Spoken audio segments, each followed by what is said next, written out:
Hello and welcome to Influence Church Online. We're so glad that you've decided to join us today. We hope you are blessed by today's service. Before we start, I just want to encourage you that in this uncertain season, God is still working. He is still moving and He is good. As it tells us in Psalm 107, give thanks to the Lord, for He is good and His love endures forever. So even in this season of uncertainty, God is working and there's always something to thank Him for. So as we begin our service today with worship, I want to encourage you to, wherever you are right now, just spend some time just starting to thank God. Thank Him for who He is, thank you for what He's done, and thank you for what He is continuing to do in your life, because He is good and He is worthy of our praise today. So let's worship.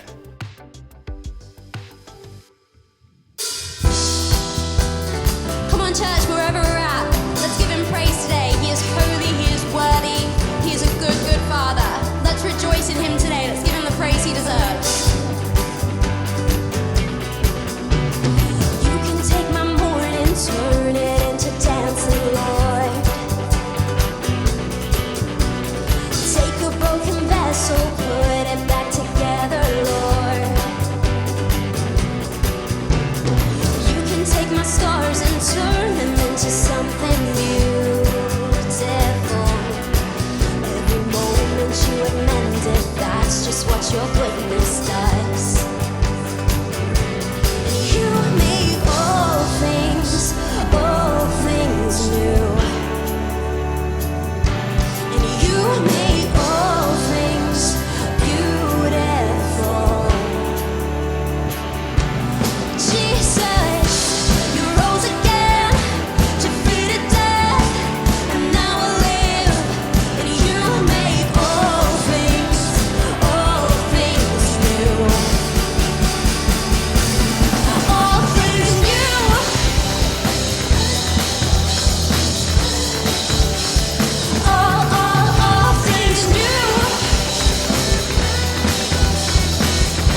Hello church, it is so good to be with you, whether we are meeting with you online or physically. We are so glad that you have decided to be with us today. We're going to hear what's coming up in the life of church. Get ready, this is Church News.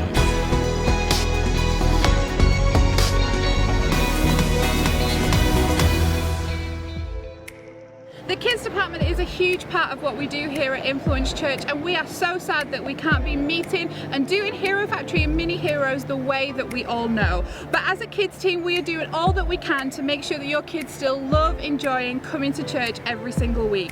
When they arrive at church on a Sunday, they will be given a kids pack.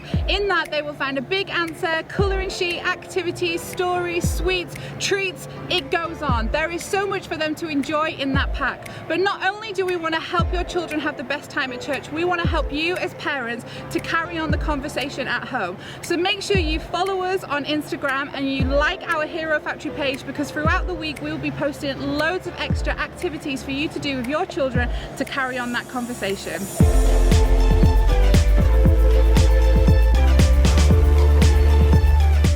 Coming up on the 12th of November is our next I Believe course. I Believe is a great way for you to find out more information about what it is to become a Christian. Perhaps you have recently made that decision at church, or you just want to find out a bit more. Why not sign up by talking to your campus pastor or emailing ibelieve@influencechurch.co.uk, and you will be added to a Facebook group with all the details.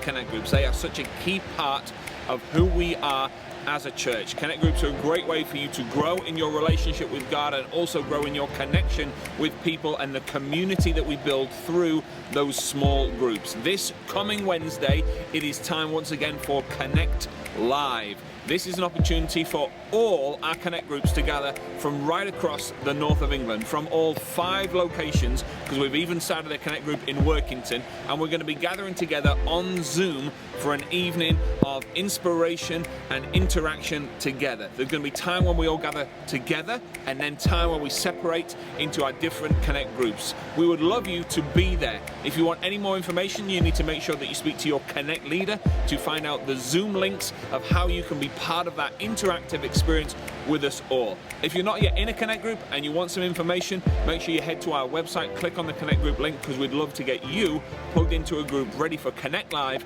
this Wednesday at 8 o'clock.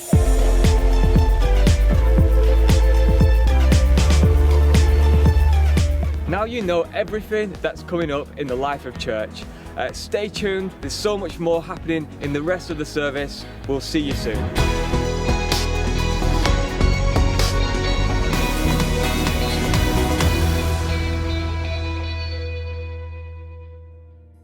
Every single week we have an opportunity to give into what God is doing through us as Influence Church.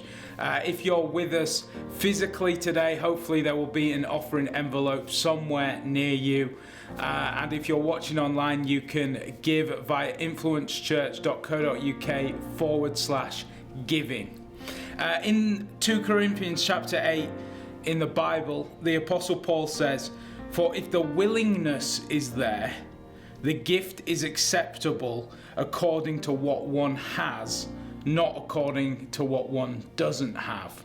And I think this is key, because I think most of us, or many people, sometimes are hesitant around giving because of what we don't have. Whereas actually the Apostle Paul is reminding us that providing we're willing, it doesn't matter if we have a lot, if we have a little, it's all about the heart. So as we choose to give today, why don't you just realign yourself and just challenge yourself. Do I have a willingness to give? Am I encouraged by what God is doing here?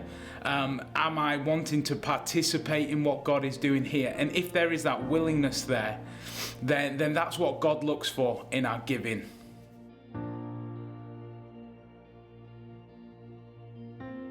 So a couple of weeks ago, Ben and I took a trip to the seaside. Now, if you know me, you know that I like the beach. Ben is learning to tolerate the beach. He likes me that's happy at the beach, but not sand in his car. But we went to the beach on our own. The kids were at school, we went to Scarborough, and it was one of those days that was just like beautiful. It was an autumn day where you didn't need a big coat, even though it was by the sea. It was sunny, it was just perfect. It was beautiful, it wasn't too busy because it was a school day. And so we just had this nice day. We kind of ate there and had some coffees there, and it's just really lovely. And then just before we went to the car, we walked past a bakery, and it's a bakery brand that my son, who's at college, always talks about how good the cookies are. So I said to Ben, before we go home, let's go and get a cookie and just see if it lives up to the hype. So we went into the shop, got a cookie, I got a rabbit-shaped one, and started to eat it. And it was just like in the Bible when the spies go and see the land and they say it is what you said it is. In fact, it's even better. This cookie was so good. And I'm walking along, eating my rabbit cookie from this bakery, telling Ben how good this cookie is, and all of a sudden, from nowhere, I feel the sharp searing pain, and suddenly fear and panic rise up in me, and I let go of the cookie. See, what happened in that moment, from it seemed like nowhere, was a seagull landed and tried to take my cookie, and in the process scratched my hand all up and pecked me, so I had a mark, like a beak mark, on my other thumb. And what happened was I let go of the cookie and suddenly panicked and screamed so loud that wherever you are, you may have heard my scream. And the whole of Scarborough stopped and looked at this person who was screaming because a bird took my cookie, and in the process took some of my hand with it as it scratched me. Maybe not quite that dramatic, but it did scratch and hurt a lot. Sometimes fear and panic is good for us. Had I not had panic, had I not been slightly afraid when this giant rat from the sky landed and tried to claw my hand off, I would have held on to it, and the seagull would have, I think, probably attacked me for it. Maybe he'd heard the goodness of the Coupland cookies. But because of fear, I reacted and let go, and suddenly it was over. The bird took my cookie. It won that fight, but I'm gonna fight again. And the alarming thing is, as I told people, so many people had similar stories of being attacked by seagulls. I think this is an issue that needs addressing, but not for today. Anyway, so this fear that came upon me was a good, healthy fear. Sometimes fear is healthy. Let me tell you, sometimes when I touch my hair straighteners and they've been left on, I suddenly have fear and panic that I'm going to get burnt, and so I remove my hand. When a seagull came, I removed my hand from the cookie and let him have it. If I'm walking down a dark alley and there's a giant bear there, which, I mean, it's 2020, anything could happen, then let me tell you, fear and panic would motivate me, even me, to run away from the bear. But the problem with this year, or one of the problems with this year, is it's been rooted in sense of fear. All of our language has become about fear. All of our thinking has become fear-based. All of the media is feeding the fear, and if we're not careful, fear becomes our default. We were never created for a default in fear. That was not our destiny. In fact, our bodies aren't designed for fear. Our bodies don't work properly when we live in a constant heightened sense of fear. Here's some of the physical things that happen when we're constantly fearful. It upsets your stomach. It really upsets your stomach. It interrupts your sleep. Time and time again, I've had conversations in this season with people who said, I cannot sleep. In fact, in church, we have a Facebook group, maybe you've not heard of it, called I'm Having Trouble Sleeping. And there's a Facebook group designed by Judy Reynolds. If you want more information, contact her or contact the church page. And it's a Facebook group designed for in the night when people aren't sleeping to comment on there, and if people are awake as well, to pray together and help support each other in this thing, because sleeplessness is awful. It affects your fertility. It affects your immune system. It affects your headaches, your concentration. It affects your whole body. It makes you age faster. Hello, parents of newborn children who are more stressed. It's not good for you to be constantly stressed, constantly in a state of fear. And yet this year, that's what we found ourselves in. I don't know quite when you're watching what's happened right now because it's changing by the day, but the tier system's just come in when I'm filming this, and that's confusing, and that's making people ask, can I go there? Can I not go there? I'm scared of this. Can I do that? This year's got its own language. Have you noticed? Can you imagine this time last year if I'd said this statement to you? As Asher, my oldest, was leaving for college a couple of days ago, this is what I said to him. Asher, have you got your sanitizer? Will you use it every time you touch something on the bus? Have you got your clean mask or the dirty mask? Remember to social distance at break time. Check you got Zoom details sorted for your class, just in case there's an outbreak and you have to isolate. Now you've heard that, and you've understood it. You know that sanitizer is important. You know masks are important. You know what Zoom is now. You know what isolation is. You know all these things. But a year ago, that would have been like me speaking Khmer, Cambodian to you, because it was no words that we knew properly in those kind of things. Why would you say that to a kid that goes to school? What sort of mask? Is this a Halloween thing that's going on? Why would you be wearing a mask to school? Why are we pushing sanitizer on kids? Why are we making sure that they're aware of isolation? Why is that a thing? Well, because this year, because of what we're living through, these things have become our norm. And along with that, so has fear become our norm. We've become, many of us, rooted in fear, and for good reason. Now, I'm not saying ignore corona, carry on as you were, don't wear masks, lick anything you want, don't wash your hands. I'm saying there's a real and present thing that's happening right now. It's not a small thing that we're living through this, but we still have some choices in how we root ourselves. When we root ourselves in fear, what happens is what comes up is a reaction to fear all the time. I can't do anything because I'm paralyzed and rooted and established in fear. And that's dangerous for your body. It's dangerous for your mind. Like, I think depression and anxiety is through the roof right now. I talked to a psychologist friend of mine recently, and she said she reckons that for years to come, that people are going to be studying what this season has done to people's mind emotionally. The idea of isolation, the idea of constantly panicking and fearing for yourself and your life and those of your loved ones as you leave the house. It's not good for us to have this right now, but this is our reality. So what can we do? Well, there's a lot that we can do. First, we need to recognise that fear is not what we're called to. Genesis 3 verse 10 is when sin has just entered the world. So man and woman, Adam and Eve, have chosen wrong for the very first time in perfection. They've chosen wrong. They've chosen to put themselves first above what God has said. And the very first thing that happens is God's looking for them. They've hid him. And Adam says, I heard you in the garden, but I was afraid because I was naked, so I hid. I heard you, God, but I was afraid. One of the first things that came into perfect creation is fear. It's not what God's created us for. There is a danger, but we don't have to fear everything. The other week, I watched a TED Talk, and I don't know if you watch TED Talks, but I watch quite a lot of them. They're just small kind of talks that you can watch on YouTube, and you can basically watch them on anything that you want to. And sometimes they have fairly random, perhaps not biblically based TED Talks, but often there's really good, healthy, good Christian or just good moral content on there to educate yourself. And in this season, when there's less pressure to do other things, I'd encourage you to maybe educate yourself and do some feeding of your mind in a good way. And so I watched this one. It just came up on my feed of ones I could watch, and it was by a guy called Caleb Meekins. And he said one of the things that he learned to do is become an expert in failure. One of the things that we fear as mankind more than anything else is failing. It's been an issue that I had my whole life, really until the last couple of years, that I used to be so scared to try anything in case I failed. I remember at school wanting to try for certain teams, but thinking, what if I don't get chosen, to not put myself out there? Maybe you found yourself kind of second guessing, I couldn't do that because that could happen and I could fail in some way. Well, Caleb, this guy who's in his 20s when I saw the TED Talk, he finished university with a good degree and kind of started to explain what his plan for his life was. And it was to do some fairly grand, impressive things to make a difference in the world. And he was met by a stream of people who were negative, saying that can't be done, there's no way, you will fail. And so he started to limit his dreams, and this guy's a Christian, he started to limit his dreams to the smallness of the people around him because he might fail. And so what he decided one day, had this moment, this reality moment, where he just thought, what if I stopped fearing failure?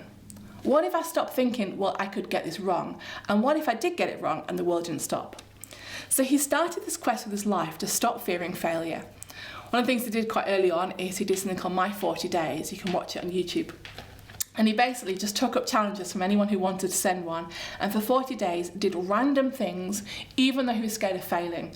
So, I mean, as random as he took a raw chicken into a McDonald's and asked them to fry it for him, he sung on a subway, he gave random people stories and all these kind of crazy things.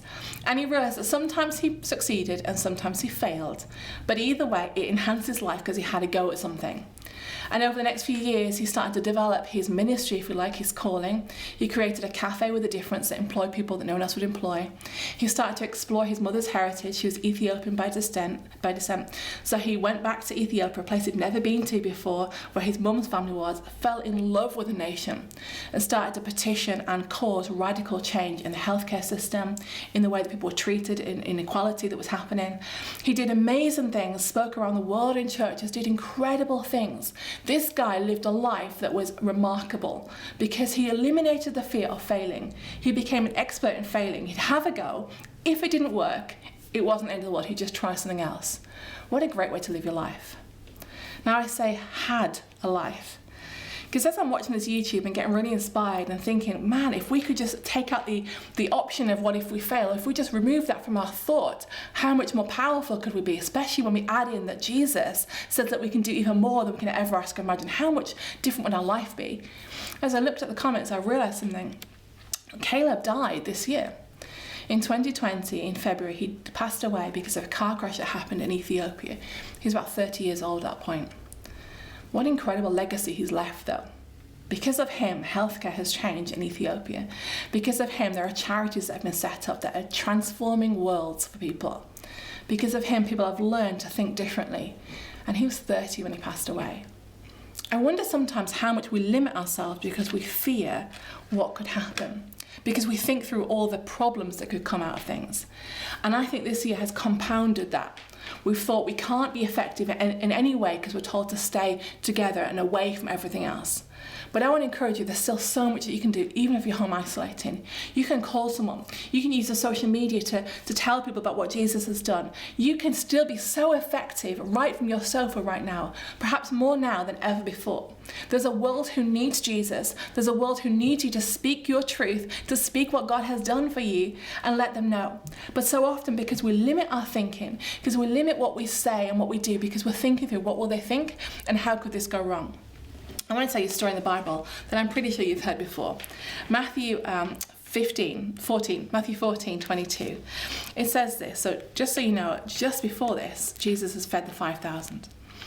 Immediately, verse 22, Jesus made the disciples go to the boat and go ahead of him to the other side. When he dismissed the crowd, after he dismissed them, he went to mountainside by himself to pray.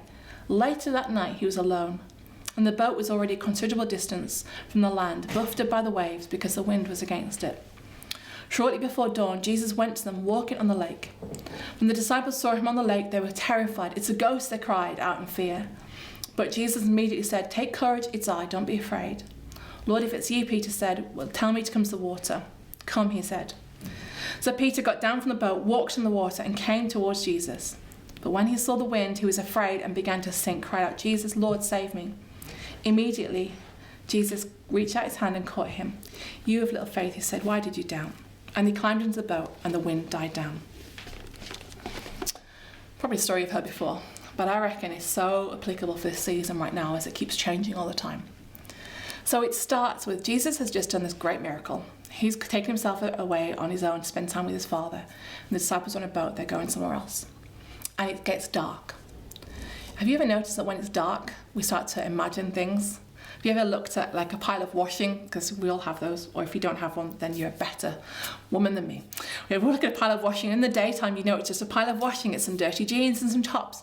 But in the dark, you look at it and think, that could be a monster or a murderer in my bedroom. Have you ever had those moments? Or, you're asleep in your house, especially if you're on your own or you're the only adult in your house, and you hear a noise of a creak, and you've heard that before, but this time you're pretty sure it's a murderer coming up to get you, or some kind of crazy bear, or some wild animal, or something that's happening. I was in Cambodia on my own one night. Ben was preaching somewhere else, and I heard a rustle of a noise, and I was pretty sure, even though I was on the 9th floor of a very nice hotel, that I had a snake in my bedroom, and I freaked, and I'm like speaking in tongues and all this sort of stuff, and eventually I put the light on and realised it was the aircon rattling my digestive biscuits because, I'm still English, even in Cambodia, so I take digestive biscuits with me. But amazing how in the night time, in the dark, your fears become more real. We use our imaginations to imagine the worst. The disciples are in the darkness, there's noise and there's waves, and they see someone coming towards them.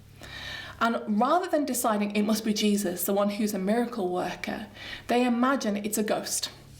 Because in the nighttime and in the darkness, our fears are more pronounced. We use our imagination to turn the what ifs to something negative. And right now we live in a season that feels very dark. feels very heavy. When it's dark, you don't know which way is right. And right now, I mean, how great an explanation of that is this season. We don't know what can we do, where can we go, what's okay, what's safe, what's not okay. And it feels like there's darkness. We can't quite see what are we supposed to be doing. And the disciples couldn't quite see, but they saw a figure and their assumption was it's a ghost. How often as Christians do we see Jesus doing something, but we don't recognize it's him? We use our imaginations to work out the worst case things that could happen. How many times have you had a conversation and then imagined all the ways it's going to go wrong? Or walked into something and already worked out how it's going to fail in some way? How many times have we been walking through something and assumed that there's no way God could use this? What we do is we humanize Jesus to a position of smallness of what we could figure out. But actually Jesus is God incarnate, and of course he can walk on water. They'd never seen that before. They'd never experienced Jesus on the water, and so they couldn't understand it. And maybe for you, you've never experienced Jesus, the Prince of Peace, who walks through the storms to meet you where you are. But I want to encourage you right now, he is doing that. He is for you, he's walking towards you. But if we're not careful, the darkness that's coming, the lack of clarity that we're seeing, kind of puts a mist against our eyes, our spiritual eyes, and we start to not recognize that it's Jesus, but start to see it as something much more sinister, much more scary. Our imaginations are so powerful, and so often we imagine the worst. Except Peter. See, when Jesus speaks, Peter's like, if it's you, I want to come. I do like Peter. I do want to be a bit more Peter in some ways. And so Jesus is like, it's me. So Peter's like, well, I'm there. And so he jumps out the boat. And I don't think he just kind of stood. What we know of Peter is he's a bit of an all-in character. So I think he's like running a little bit. He's doing like moonwalking on it. He's kind of splashing around. And he's looking at Jesus and thinking, this is amazing. And then something happens that he shifts his focus and sees the waves and the wind and the darkness. And suddenly he realizes, oh my goodness, this situation is really bad. I've not been in this before. I've been in storms before, but I've not walked on the water of the storms before. And he starts to panic and he starts to sink. How many times have we had those moments? We've been in church, or we've watched church online, or we've been in conferences, or we've watched a great podcast, or we've fed our faith by reading our Bibles. We've had a quiet time, we've had a devotion, we've had a moment with God, and we feel like, oh, I can do anything. Like, I don't need to fear because he's with me. And then we look at the news. Then we look at a person, then we look at circumstance, and suddenly we're sucked down again. We're back where we once were. Psalm 34 says this, oh, magnify the Lord with me. Let us exalt his name together. When we switch our perspective off Jesus, what we do is we magnify the situation. We magnify the stuff that's happening. I'm going to tell you 3 really quick ways we magnify situations. First thing is we talk about it. Now, I want to explain. Sometimes we need to talk about our issues. I am not one for just kind of bury your head and pretend everything's fine. There is a season where you need to see people and explain and say, look, I'm struggling. If you're struggling right now, we want you to make sure you're telling your Connect leader, your campus pastor. We want to walk through this with you. But sometimes we all do it. We're not talking about our issue because we want help. We're talking about our issue because we want community and we want friends to kind of join us in this misery. We want a pity party. And so what we do is we talk about it and talk about it and talk about it and talk about it, talk about it. And I want to tell you this, unless you're a scientist who is kind of working towards getting a vaccine, or unless you're kind of a doctor or a nurse or someone that's really working with this, your conversation about corona probably won't make much difference to the greater good or the greater world. Talking and obsessing about corona, or talking and obsessing about anything really, often what that does is it magnifies it in our mind and makes it this massive thing. And yes, corona is massive, but there's other things going on in the world, so let's talk about other things sometimes. Let's not just fixate all the time on the one thing, but let's realize that there's still a world going on, God's still doing things. The second thing is this, we spend time on the internet. Now, the internet can be a great tool. You can find amazing podcasts and teaching on there, but you can also find yourself in a rabbit warren of nonsense. You can find anything to prove anything on the internet. If you search long enough, and perhaps this is a challenge for some of you, you can find that cats can talk to you and you can communicate with cats. You can find that the world's flat. You can find definitely that things, corona doesn't exist. You can find anything to back up your thinking. And so if you start a rabbit warren of discovering things and kind of going down these things, you can end up so panicked and so fear-stricken that it's making you more worried, not less worried. Third thing you can do is this, you can watch your crowd. When you're with people that are negative, when you're with people that are speaking down things and speaking down the ways of God and speaking down even church and negative people, I think that's more contagious than actually corona. Because, you know, when you wear a mask and you're washing your hands and social distancing, corona, you know, you're pretty safe. But when you're around people, where even if you're wearing a mask, if they're talking negatively, it gets on you, it gets into you. The Bible says this in 1 Corinthians 15, do not be misled. Bad company corrupts good character. Come back to your senses as you ought. Stop sinning, for there are some who are ignorant of God. But that's pretty blunt. Just be careful who your crowd is. If you're with people all the time who talk up fear, who talk up anxiety, who talk up how bad things are right now, then I would encourage you, find a different crowd, because it's not helping you in your fear. Talking about how scary a storm is doesn't make it any less scary, doesn't make it any more of a danger. What it does is in your head, it magnifies it, it makes it bigger. But in the same way we can magnify situations, we can also magnify the Saviour, we can magnify Jesus. Here's a couple of things quickly that you can do to magnify Jesus in this. You can praise and worship. Right now, you can go on YouTube and you can find incredible praise and worship. It's so easy. You can go on Apple Music, you can go on iTunes, you can do all these things to get praise and worship in your homes. You can fill your homes with the atmosphere of praise. Let me tell you, it breaks things. When our kids are struggling, when one of our kids are struggling with anxiety on school mornings, we just change the atmosphere by putting praise and worship on. In the car, we'd be having praise and worship on, kids praise and worship. Slightly irritating, but it worked. Still the same words and still powerful. We fill our home with praise and worship. Worship in the car on the way to things. Praise God. It lifts your eyes off circumstance and reminds you again that Jesus is here and it's okay, he's with you. So praise and worship, do that however you can. The second thing is read and absorb truth. The Word of God is a two-edged sword. It breaks through stuff and cuts through to truth. A lot of stuff that we're absorbing isn't based in truth, it's just perception. You know, even the media isn't always completely rooted in truth. It's people's perception of the truth. But the Word of God is the truth. It's the Word of God. By its nature, it's truth. And so rather than maybe kind of digesting a whole book, maybe even just one small scripture of truth. When I was about 8 or 9 years old, I had a real fear of the house burning down.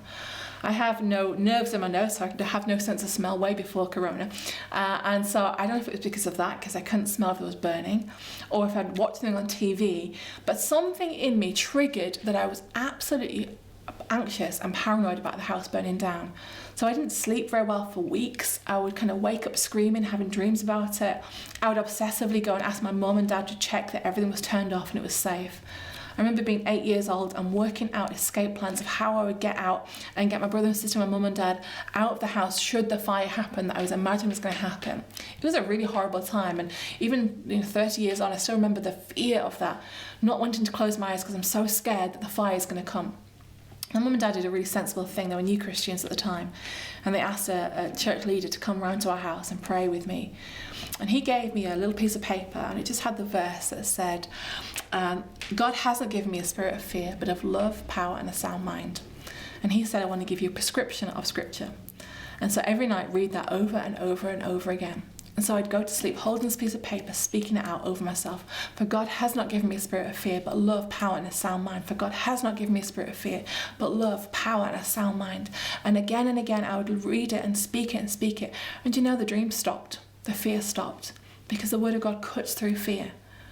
You need to find your scripture for this season. Put it everywhere. Put it on your mirrors. Put it on your walls. Hold it in your hand. Put it under your pillow. And speak it out, and it changes things.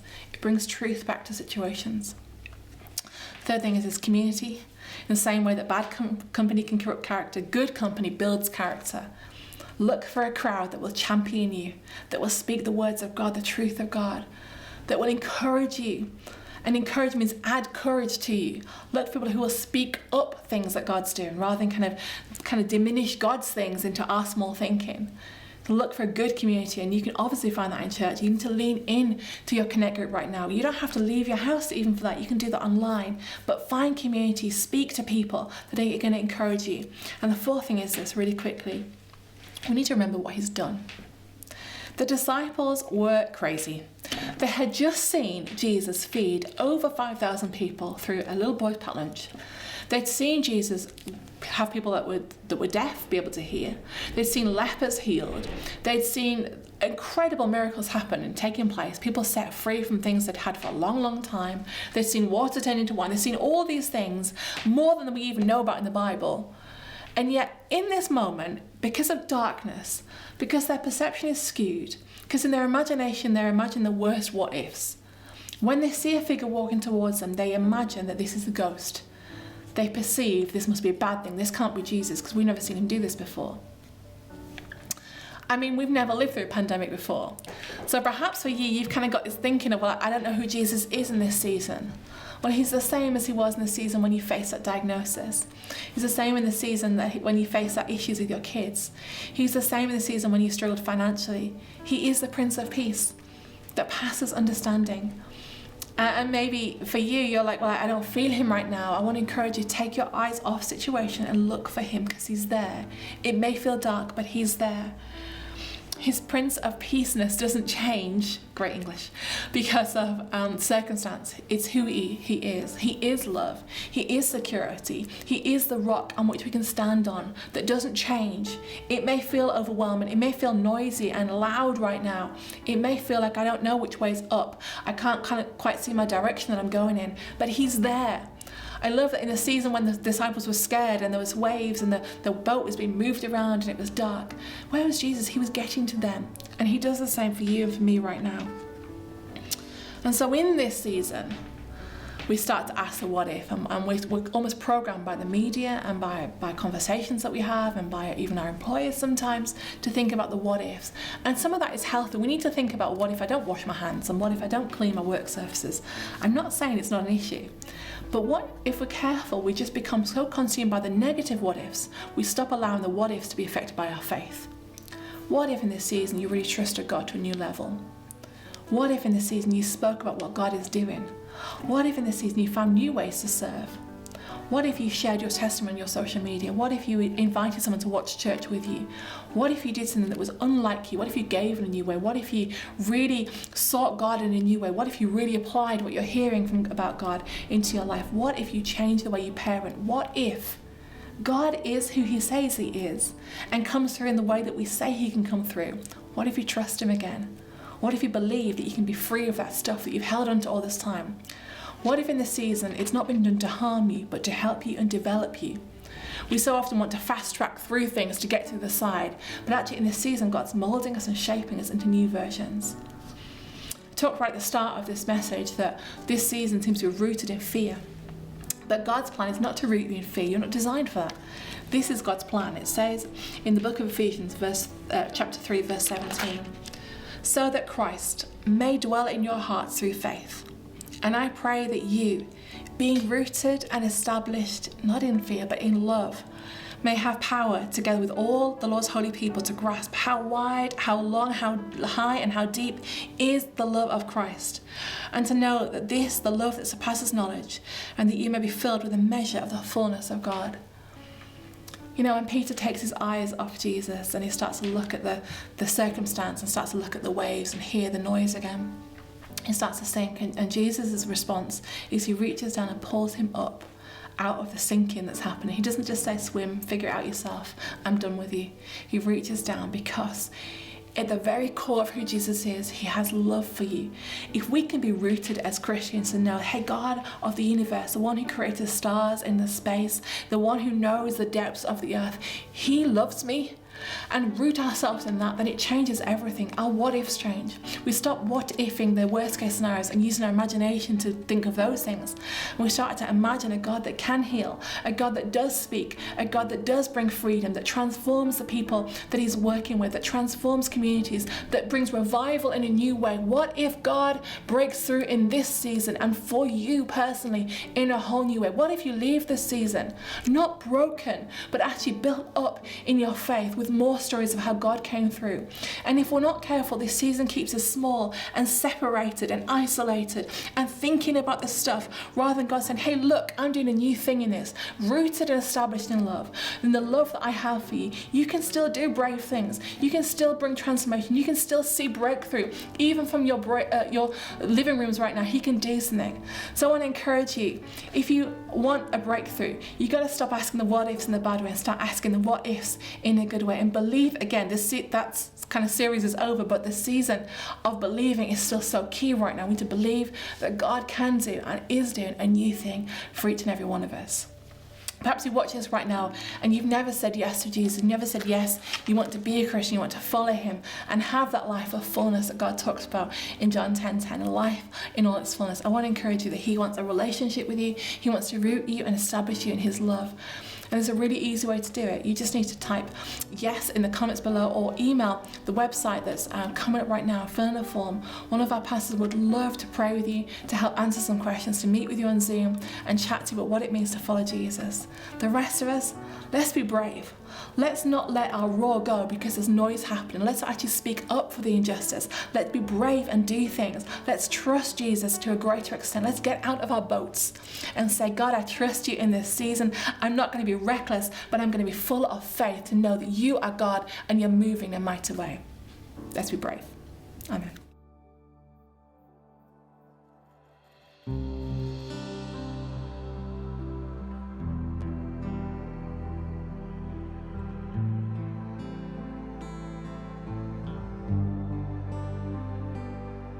You hung the stars, you moved the sea, Creator God, the majesty on earth. It's just a glimpse of who you are.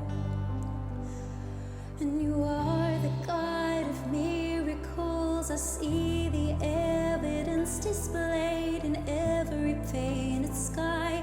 Your beauty shines, and I know nothing is too hard for you, and nothing stands against your truth. You have spoken, I will trust, and I will fix my eyes on what you've done. You've already overcome, so forever this my song. And I know you are high above it all, and you are always in control. I'm confident, and I know that you are high above it all, and you will always be enough. God is who you are. The wind and waves, they wait to hear a whisper from the great I am. Yet still you want my heart, call me friend. And I know nothing is too hard for you, and nothing stands against your truth. You have spoken, I will trust, and I will fix my eyes on what you've done. You've already overcome, so forever this my song. And I know that you are high above it all, and you are always in control. I'm confident,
Thank you so much for joining us here today at Influence Church. We have loved having you and really hope that you've been encouraged and inspired by what you have heard and received from God. Make sure that you go away and you act on whatever God has spoke to you about, whatever you've been challenged by, and have a great week. We will see you soon.